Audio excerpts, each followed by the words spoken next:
I mean, we also worked with Paul McCartney. The same year, 72, Wings over Europe did a 6-week tour of Europe. And John said to me, John Morris that is, said, look, Paul wants to travel in a double-decker bus. So could you talk him out of it? Because all the other vehicles are top-of-the-line Mercedes, and the bus will never keep up with them. So I said, sure. So, of course, I met Paul, and I didn't talk him out of it. I thought it was a fantastic idea, and went away to get it together. And, of course, I had it painted up like a magical mystery tour. The guys that were painting it were still painting it as we drove down to the south of France to meet the band.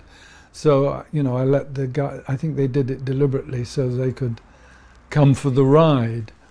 And I remember we left London and we were sitting around smoking, and we had hash and God knows what. And I remember passing out or falling asleep and waking up, and we'd already gone through customs. And I thought, oh my God.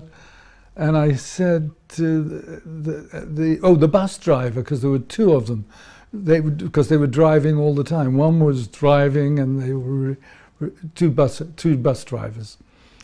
And he said, oh, I picked up all your stuff. I didn't know what it was, and I hid it up in the he'd hidden it in the bus and protected us. So we got through customs, although, you know. So I then met the band in Marseille with this bus, which they hadn't seen since Paul and I had talked about it. And of course, I'd gone one farther and got an open-top bus, and I put aeroplane seats in the ground floor, and really good sound system, and bunks for the kids, which would include Stella McCartney. And on the top floor, I took all the seats out and made the whole thing mattress and cushions. It was like a hippie heaven come the Yellow Submarine type feel. They'd had a really rough journey. Their plane was delayed, and God knows what, everything was wrong. And suddenly this bus arrived, and I had every imaginable thing on board to change your level of consciousness. That's how it was then. Every day is